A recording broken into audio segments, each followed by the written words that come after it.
Bavandimwe nimwifuriza abandi byiza. Turi kuwa gatanu w'icyumweru cya 10 gisanzwe tariki 12 Kamena 2020. Amasomo tugiye kuzirikanaho isomo rya ryo mu gitabo cya mbere cy'abami umutwe wa 19 umurongo wa 9 n'uwa 11 kugeza kwa 16. Zaburi ni ya 27. Ivanjili yanditswe na Matayo umutwe wa 5 umurongo 27 kugeza kwa 32. Nyagasani Yezu nabane namwe. Amagambo mu Ivanjili ntagatifu uko yanditswe na Matayo. Mwumvise ko byavuzwe ngo ntuzasambane. Ngeweho mbabwiye ko ureba umugore akamwifuza mu mutima we aba yamusambanyije. Ijisho ryawe ry'iburyo nirikubera impamvu yo gukora icyaha, rinogore urijugunye kure yawe. Ikigufitiye akamaro ni ukubura rumwe mu ngingo zawe, aho kubona umubiri wose utawe umunyenga y'umuriro. Niba ikiganza cy'iburyo kigutera gukora icyaha, gice ukijugunye kure yawe. Ikiruta no kwabura rumwe mu ngingo zawe, aho kubona umubiri wawe wose ugiye mu nyenga y'umuriro. Kandi byaravuzwe ngo usenze umugore we agomba kumuha urwandiko rwo kumusenda. Naho ngewe mbabwiye ko umuntu wese usenda umugore we, usibye babanaga bitemewe, abamuteye gusambana. Nucyura umugore wasenzwe abasambanye. Iyo ni Ivanjili ntagatifu. Bana b'Imana, muri amasomo y'uyu munsi turazirikana ku cyaha cy'ibyifuzo bibi. Icyaha ni ikibi cyose umuntu akora abizi kandi abishaka. Bityo rero hakaba ibyiciro bine by'ingenzi umuntu ashobora gucumuramo: ibyifuzo cyangwa ibitekerezo, désir ou pensée, amagambo parole, ibikorwa action, no kwirengagiza ibyo utakoze omission. Akenshi hari ubwo twibeshya tukagwa mu mutego ngo icyaha ni cyagaragaye, akayamvugo ngo igisambo ni gifashwe. Nuko ibitekerezo tukabyima agaciro, tukabisuzugura ngo nta ribi, ngo ntacyo bitwaye. Nyamara mu bitekerezo bavandimwe hashobora kuvamo ibikorwa bibi, kimwe nuko havamo imigambi myiza. Isomo rya mbere riratwigisha kudasuzugura utuntu tworoheje, aho batwereka ko Imana itazi kangata, itaza mu mutingito, ahubwo ahantu hatuje mu kayaga gahuhera. Aho niho Imana ihurira n'umuhanuzi wayo Eliya uri mu kaga, nuko ikamubwira iti sohoka maze uhagarare ku musozi imbere y'Uhoraho, dore Uhoraho araje. Mu gihe cya Yezu hari ingeso y'ubusambanyi, aho banateraga amabuye abagore, aho abagabo basendaga abagore bakabirukana. Za gatanya zari zikabije pe. Mbese Yezu uyu munsi arashaka kugarukira no kurenganura abagore n'abandi bose bagizwe ruharwa, adukuremo ya mvugo yuko uwafashwe ari we gisambo, kwikosa atari ryagaragaye gusa inyuma ibyo abandi babonye, ahubwo ibiri imbere mu mutima.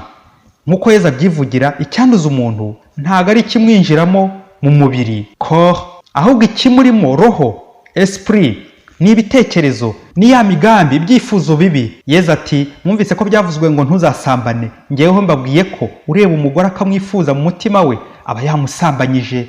Iri jambo rya Yezu rirakomeye bavandimwe. Cyakora Yezu aramutse yitaye kuri iki cyaha cy'ibyifuzo nk'uko abivuze, nta n'umwe warokoka. Hari ubwo ducira abandi imanza ngo barasambana ku rwego mpuzamahanga bitewe n'uko bafashwe cyangwa byagaragariye amaso y'abantu hari ibimenyetso, ariko tukibagiza ko hari n'ibindi byinshi utabonera ibimenyetso, cyane cyane ibyabereye mu mutima. Nuko ukajya kwitangaza uti ngewe sinsambana, sinica, sindoga, siniba, simbeshya, sintukana. Yego muvandimwe, kubigaragarira amaso y'abantu uri umwere, ariko se ntabwo ujya wifuza, ntabwo ujya utekereza. Buri icyaha cyo kwifuza ni kibi cyane, kiramunga. Kumva ijambo ibyifuzo ku ruhande rwiza no ku ruhande rubi. Ibyifuzo bibi n'ibyifuzo byiza. Mbere y'uko igikorwa kiba habanza ibyifuzo, ibitekerezo. Niwajya kubaka inzu utarabanje gukora igishushanyo mbonera, ugakora umuteguro planification, ugakora draft brio, hanubwo bikomera mu kizamini umunyeshuri utararangiza gusubiza agahita atanga brio aho yarari gutegurira. Iyo myiteguro cyangwa iyo migambi ishobora kuba myiza cyangwa mibi. Ese ushobora kwica umuntu bigutunguye? Bakristo, iyo dusenga duha Imana ibyifuzo, tukagira ibyo tuyisaba, ibyo dukeneye.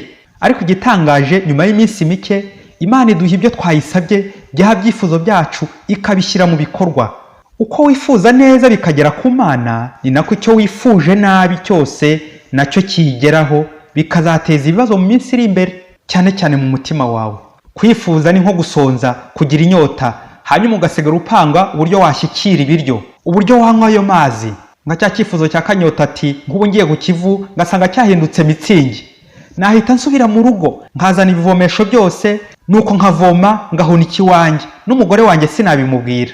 cyangwa nk'ubu nkazakora nk'igikosa gikomeye bagahita bamfungira muri burarirwa mu cyumba cy'inzoga, nahita mbisabira burundu y'umwihariko ngahaguma ngakomeza kunywa kuri izo nzoga. Babyeyi bavandimwe, wicaye ugatekereza ibyo byifuzo byose waseka ugatembagara. Washyira ibitekerezo byawe ku rukuta aho abandi bateraniye, ndakubwiza ukuri, wabura inshuti, wabura abavandimwe, abantu bakuvaho, yewe nawe ubwawe wakwiyanga. Umubiri w'umuntu ugizwe n'ibice bitatu by'ingenzi, kandi buri gice kigiye gifite umushefu wacyo udakunze kugaragara inyuma. Ibyo bice ni umutwe, igihimba, amaboko n'amaguru. Shefu w'umutwe ni ubwonko, ubwenge. Shefu w'igihimba ni umutima, naho shefu w'amaboko n'amaguru ni igitsina. Abashefu uko ari batatu nabo bifitemo umushefu mukuru ari we bwonko, ubwenge. Burya byose biva mu bwenge. Ibigiye gupfa bihera mu mutwe, n'ibigiye kugenda neza byose bihera mu mutwe. Uko utwo tugingo tugenda twihishira ni nako dushobora kukugeza heza igihe twakoreshejwe neza, nabwo twakoreshwa nabi bikazatugeza aharindimuka. Yezu we mu ivanjiri ati, niba ijisho ryawe cyangwa ikiganza cyawe cyangwa rumwe mu ngingo zawe rugutera gucumura, ikiruta ni ukurukuraho aho kubona umubiri wawe wose utawe mu nyenga y'umuriro. Ubu se muvandimwe, amagambo uramutse uyakurikije wasigarana uruhe rugingo ku mubiri? Baba shefu batatu wasigarana uwuhe? Oya, ntabwo ari ugufata icyuma ngo uce akaguru cyangwa akaboko bigutera gucumura ngo bigwe hasi, ahubwo ni ukurandura imizi y'icyo kibigutera, akayamvugo ngo aho kwica gitera wakwica ikibimutera. Muvandimwe, niki kigutera gusambana? Niki kigutera kuroga, kwica, kwiba, kubeshya, kurakara? Niki kigutera gucumura? Uwo muzi rero aba ari uzarandura, kandi umenye ko umuzi ushingiye ku bitekerezo bibi, ibyifuzo bibi. Iki cyaha gituruka ku byifuzo bibi cyitwa concupiscence, désir désordonné, gushaka kurarikira, ibyifuzo bikocamye by'akavuyo, biyobya, bigusha, bicumuza umuntu. Bakristo bavandimwe, umukristo nuhora ku rugamba, ubutitsa ubutibabarira. Umuti wo gucumura mu byifuzo uragoye, ariko urashoboka. Gusa guhagarika ibyifuzo, ibitekerezo ntibishoboka ku muntu muzima, ariko igishoboka ni uko kuba umuntu afite ubwenge bukora neza ashobora kugenzura za ngingo ze zose na baba shefu ko ari batatu. Contrôler son corps, kurandura ikibi n'imizi yacyo, éradiquer le mal et le péché, ugasukura, purifier ses idées, kuyobora ibyifuzo byawe bibi ukabiganisha heza. Keretse ari nk'umwana n'umusazi, bo byagora gutandukanya ikibi n'icyiza, dore ko abo bombi badacumura, kuko hacumura umuntu muzima ufite ubwenge n'ubushake. Bityo muvandimwe, no kugira ngo umuntu atere imbere, kugira ngo usenge neza utarangara, ubone Imana by'ukuri, ugira imyitwarire myiza imbere y'Imana n'abandi, bisaba abashefu ko ari batatu bagahaguruka bakarwana batibabarira, bagakora umurimo wabo. Iyo bakora neza ibiri mu murongo w'Imana, barayobora ku Mana, ntube wayoba cyangwa ngo uyobye abandi. Umunyabwenge nushobora guha umurongo mwiza ibitekerezo bye. Nyagasani Yezu, ibyifuzo byacu, ibitekerezo byacu, imigambi yacu yose ni kunogere, maze tugendere mu nzira zawe uko ushaka. Amen. Padiri Masumbuko Ladislas wa Diocese ya Cyangugu.